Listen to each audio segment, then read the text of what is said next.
അതിന് നമ്മളെല്ലാവരും പ്രാർത്ഥിക്കണം. അതിനുവേണ്ടി ഞാനും അതാണ് എൻ്റെ ഒരു ഹോപ്പ്. ഞാൻ പ്രാർത്ഥിക്കുന്നു അവർക്ക് നീതി നൽകണമെന്ന്. അതല്ലേ ശരി, അവർക്ക് നീതി നൽകണം. എന്തിനാണ് ഇങ്ങനെ വേസ്റ്റ് ചെയ്യുന്നത്? ഞാനൊന്നും പറയാൻ പോകുന്നില്ല. നിങ്ങൾ എൻ്റെ ഒപ്പം ഒരു കാര്യം മനസ്സിലാക്കണം. ഒരു മോട്ടിവേറ്റഡ് ക്വസ്റ്റ്യനിങ് ലൈൻ നിങ്ങൾ തുടങ്ങിയാൽ ഞാൻ അവിടെ പോയില്ല. അത് വെച്ചാൽ മതി. ഞാൻ സംസാരിക്കുന്നില്ല, നിങ്ങളൊപ്പം ഞാൻ സംസാരിക്കുന്നില്ല. നമസ്കാരം, ജയ് ഹിന്ദ്. വേറെ എന്തെങ്കിലും ഇല്ല, അതില്ല. അത് ഞാൻ പറയുന്നത് ഞങ്ങൾ ക്രിസ്ത്യൻ വിഭാഗത്തിന് വേണ്ടി മാത്രം പ്രവർത്തിക്കുന്നത് ഞങ്ങളൊന്നും പറഞ്ഞിട്ടില്ല.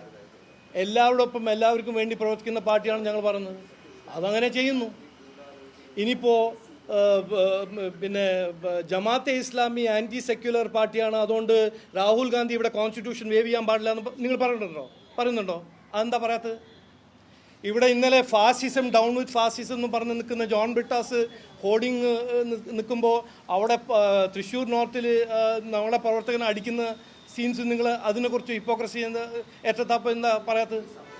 ഞങ്ങൾ അതിലൊന്നും വിശ്വസിക്കുന്നില്ല. ഞങ്ങൾ എല്ലാവരുടെ ഒപ്പം എല്ലാവർക്കും വേണ്ടി പ്രവർത്തിക്കുന്ന ഒരു പാർട്ടിയാണ്. ഏത് ഇഷ്യൂ ആണെങ്കിലും ഇതൊരു കോംപ്ലിക്കേറ്റഡ് ഇഷ്യൂ ആണെന്ന് നമ്മൾ എല്ലാവരും മനസ്സിലാക്കണം. ഛത്തീസ്ഗഡിൽ നടക്കുന്ന ഇങ്ങനത്തെ ഒരു ഇഷ്യൂ ഒരു സിമ്പിൾ ഇഷ്യൂ അല്ല. എന്നാലും BJP കേരളം അതിനു വേണ്ടി ഇറങ്ങി അവരെ രക്ഷിക്കാനും അവർക്ക് നീതി നൽകാൻ ഞങ്ങൾ പ്രവർത്തിക്കും. അവിടെ ജനറൽ സെക്രട്ടറിയും പോയിട്ടുണ്ട്, ഞാനും സംസാരിച്ചിട്ടുണ്ട്. ഞങ്ങൾ അധ്വാനിക്കും എന്ന് പറയാൻ ഞാൻ ആഗ്രഹിക്കുന്നു. ഇതിൽ ഒരു സംശയം ഉണ്ടാകാൻ പാടില്ല. അത് കോൺഗ്രസ് എന്ത് പറഞ്ഞാലും എന്ത് ചെയ്താലും ഇത് മാറില്ല.